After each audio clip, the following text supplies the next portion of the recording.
फिर से एक बार स्वागत है मेरे चैनल पर। मैं हूं राज। आप देख रहे हैं हाईवे 33। दोस्तों, आज की कहानी जो है सुशील जी की है।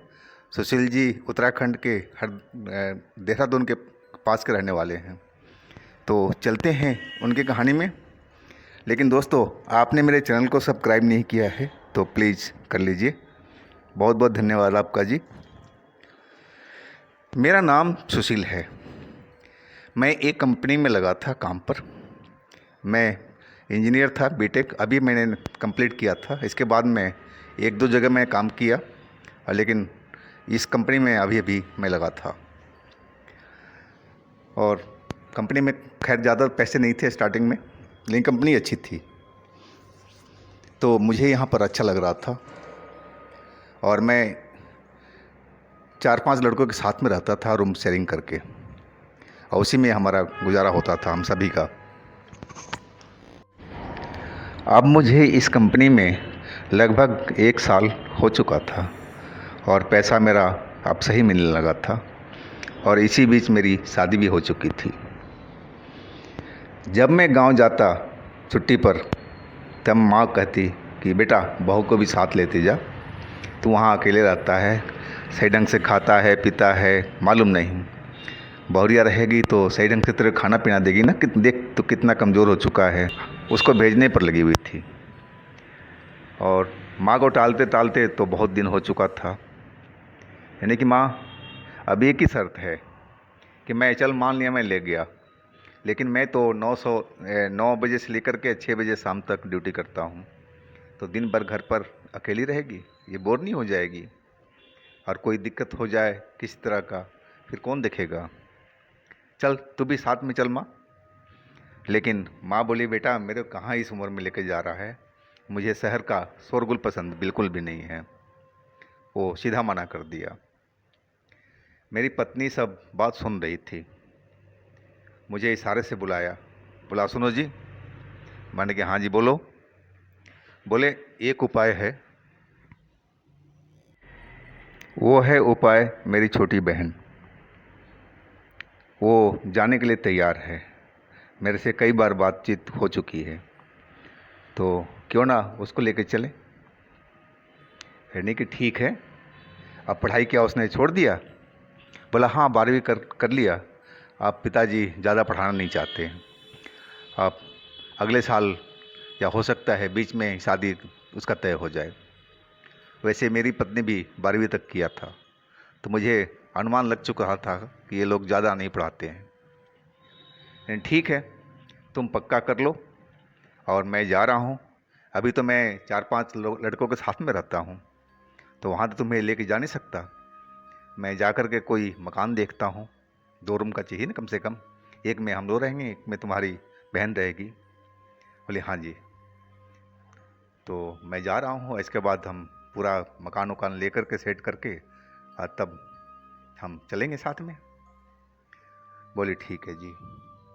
अब वो मुस्कुरा रही थी, हंस रही थी। नहीं तो पहले उदास उदास सा रहती थी जब भी मैं जाता था शहर। अब मैं बोला कुछ दिन के बात है, फिर हम साथ में ही रहेंगे। और फिर मैं अपने काम पर आ चुका था। संडे का मेरी छुट्टी रहती थी, तो संडे को मैं पूरा मकान देखने लगा। मुझे एक मकान पसंद आया जो हमारी ऑफिस के नज़दीक भी था और हाईवे से 500 मीटर की दूरी पर था। नई कॉलोनी बनी थी वो, और नए घर भी बने थे। ज़्यादा बसावट तो थी नहीं, और हमारा घर पहले नंबर पर था। 2 रूम का ही सेट था, एक ही मंजिल बना हुआ था। वही मैंने मकान ले लिया और सारा घर गृहस्थी का सामान मैंने भर दिया उसमें। और मैं एक दिन छुट्टी करके और गांव चला गया था। और पत्नी साली हमारे घर पर ही आई हुई थी, और हम लेके चल पड़े शहर की ओर। साली ज़्यादा पढ़ी तो नहीं थी, बस 12वीं तक किया था, लेकिन समझदारी में अच्छे अच्छे को मात देती थी। और दूसरी चीज़ थी, वो बहुत शर्मीली थी, हर किसी से बात नहीं करती थी। वो अपनी बहन से बहुत खुली हुई थी, एक दोस्तों की तरह बात करती थी। मुझसे तो बिल्कुल बात नहीं करती थी। मैं हंसी भी मजाक भी कर देता था कि देख भाई, साली तो आधी घरवाली होती है, हमारा भी हिस्सा तुम्हारे में है। तो हट करके भाग जाती थी, मुझे आपसे बात नहीं करना, वो शर्मा के भाग जाती थी। बहुत ही शर्मिली थी। अब मैं जानबूझकर उसे छेड़ता रहता था, लेकिन कभी वो पलट के जवाब नहीं देती थी, नज़रें हमेशा नीचे करके और भाग जाती थी। कभी मेरे आंखों में खुल करके देखा नहीं है, और होना भी चाहिए ऐसे ही। इज्जत तो होनी भी चाहिए, मैं भी उसका इज्जत करता था। हम लोग अब नए घर में आ चुके थे। घर को हमारी पत्नी ने, साली ने दोबारा सा सेट किया अपने ढंग से। मैं तो जैसे था वैसे मैं कर दिया था, लेकिन अब घर अच्छा लग रहा था। और इसी तरह हमारा 10-15 दिन निकल चुका था। मेरी 9 से 6 बजे की ड्यूटी थी, और उस दिन बी शिफ्ट का एक लड़का जो 2 बजे आना था वो नहीं आया था।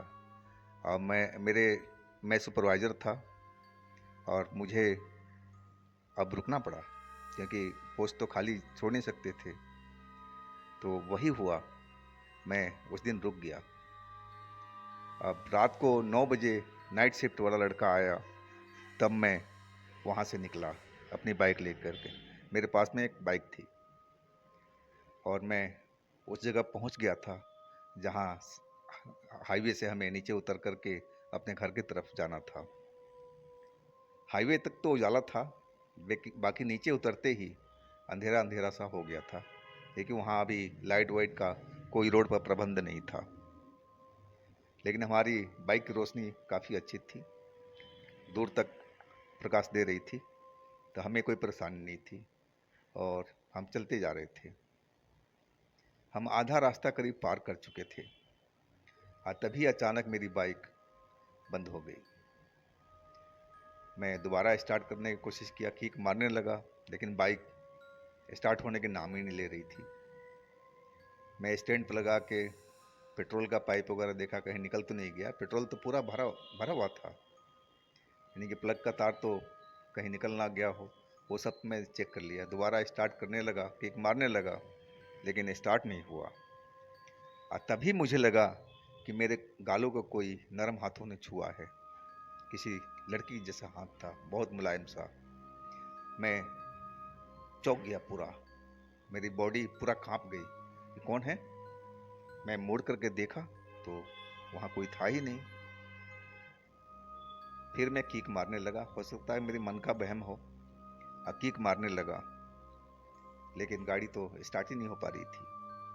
और तभी फिर वैसे ही मेरे साथ में किसी ने मेरे गालों पर हाथ फेरा, पूरा टच किया। इस बार मैं बहुत गुस्से में देखा, लेकिन कोई था ही नहीं, मैं किस पर गुस्सा करूं। अब मेरे शरीर में झुरझुरी से आ चुकी थी। मैं सुन रखा था कि आत्मा चुड़ैल वगैरह होती है, लेकिन मैं विश्वास नहीं करता था। मैं सोचने लगा कहीं ये आत्मा वगैरह का काम तो नहीं है, कहीं चुड़ैल तो नहीं है हमारे आसपास में, लेकिन होती तो नज़र ज़रूर आती। लेकिन यहाँ तो कोई नज़र ही नहीं आ रही है। फिल्म में तो हम देखते हैं कि चुड़ैल नज़र आती है, कहानियों में भी हम पढ़ते हैं, लेकिन यहाँ तो कुछ भी नहीं था, बस हमारे शरीर को टच कर रहा था कोई। लेकिन डर तो बहुत लगा था, और मैं फिर स्टैंड से अपनी बाइक उतार लिया, यानी कि पैदल ही लेके धक्का मार के चलते हैं घर तक। और फिर हमारे शरीर को, गाल को फिर किसी ने छुआ। अब मुझे 100% यकीन हो गया था ये कोई अदृश्य शक्ति हमारे साथ में खड़ी है, और वही मुझे टच कर रही है।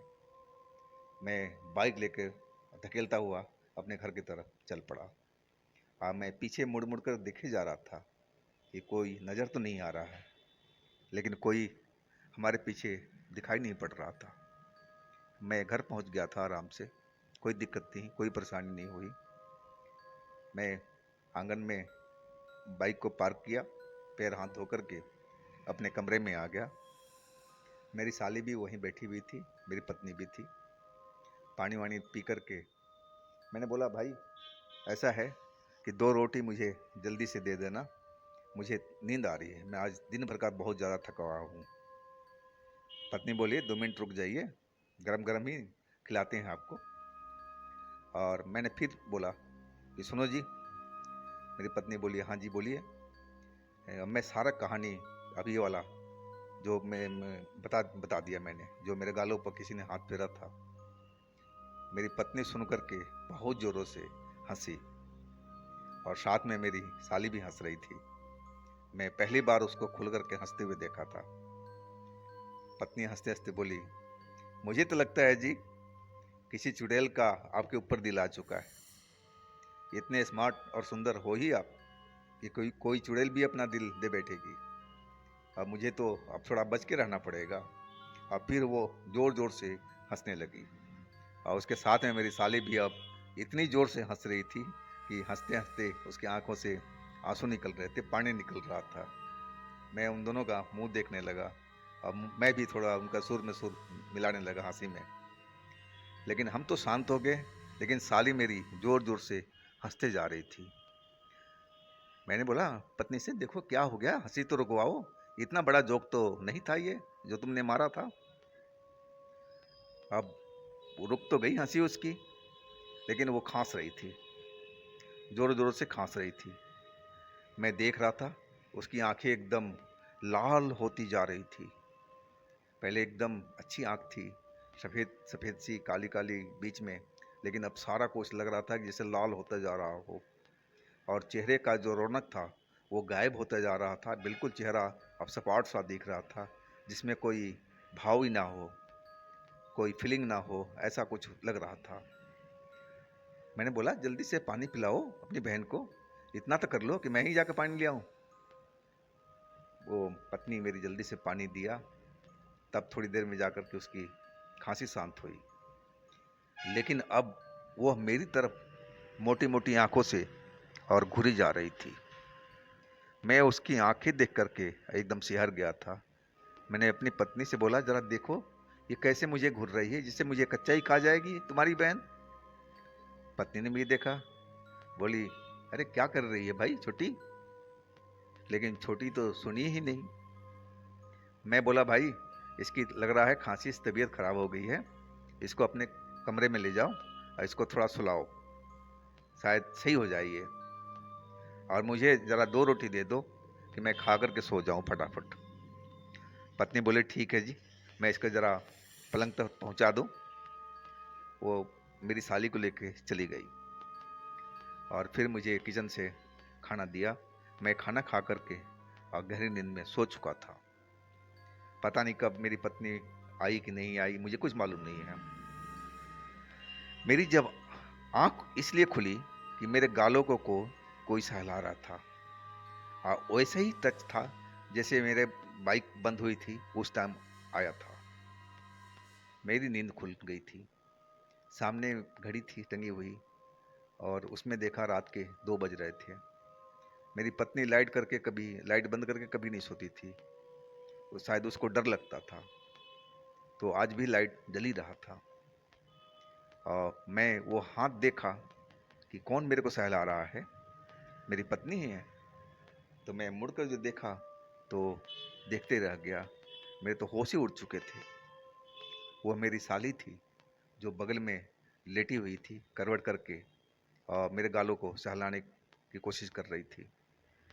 और उसका अभी भी आँख वैसी की वैसे ही सुर्ख हुए पड़े थे, लाल, और चेहरे पर अब एक मुस्कान सी नजर आ रही थी।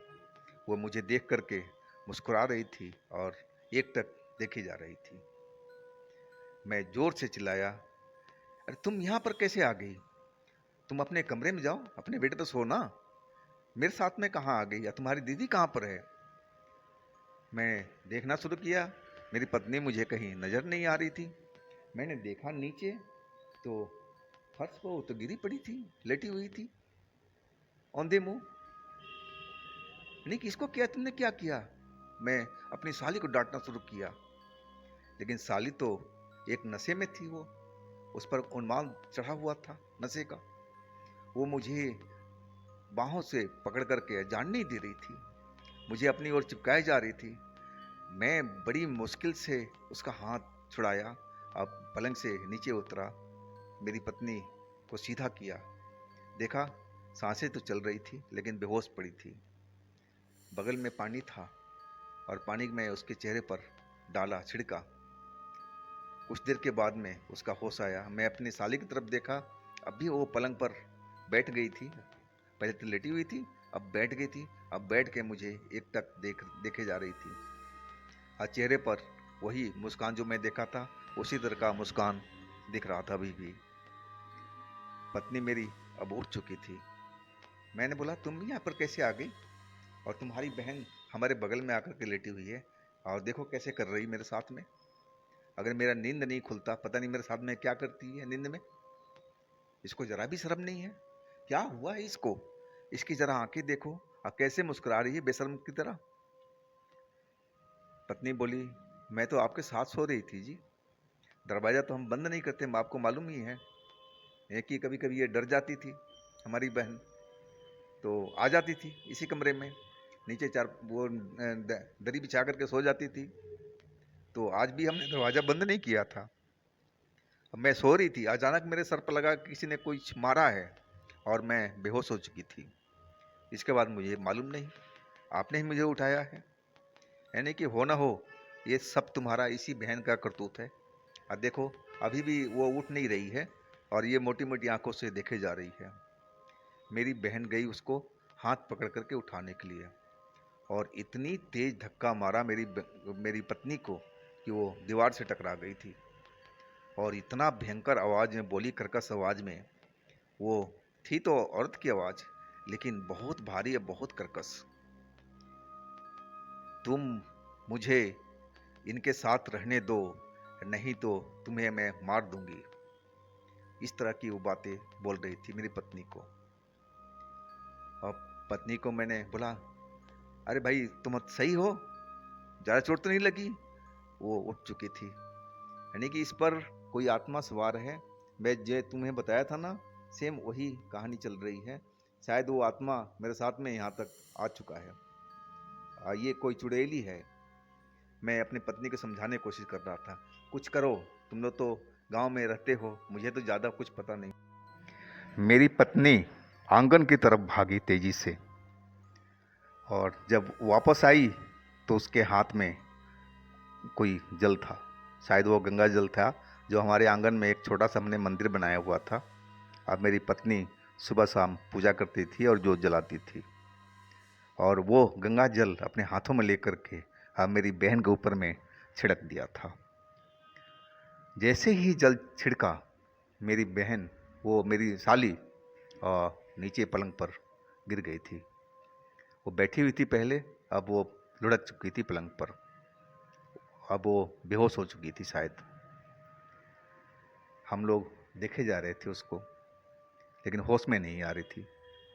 और तभी हमारी पत्नी ने कई बार गंगा जल को उसको छिड़का, उसके पूरे शरीर पर। थोड़ी देर के बाद में जब कई बार हमारी पत्नी ने गंगा जल छिड़का, तब जाकर के उसको होश आ चुका था। और हमें वो देखी और पलंग से उतर गई थी, और सीधा अपने कमरे की तरफ भाग गई थी, नज़रें झुकाए हुए। मैं समझ गया कि वही मेरी साली है। अब इसके ऊपर में कोई आत्मा या कोई चुड़ैल सवार नहीं है। जो भी था वो गंगा जल के असर से भाग चुका था। और इसके बाद तो हम लोग बिल्कुल शांति से रहने लगे थे, और इसके बाद कोई हादसा नहीं हुआ। ना दोबारा वो चुड़ैल, वो परछाई जो भी थी, वो हमारे घर में कभी नहीं आई। ना हमारी साली के ऊपर में, ना हमारे ऊपर में, ना हमारे पत्नी के ऊपर में। तो दोस्तों, ये थी सुशील जी की कहानी। अगर आपके पास भी कोई अपनी आप बीती है, कोई घटना है, तो हमें इंस्टाग्राम पर या व्हाट्सएप नंबर पर ज़रूर शेयर कीजिएगा। हम आपकी कहानी को ज़रूर बनाएंगे। हमारे चैनल को सब्सक्राइब कीजिएगा, लाइक कीजिएगा, शेयर कीजिएगा। और हम फिर मिलते हैं एक नई कहानी के साथ में कल दोबारा। नमस्कार जी।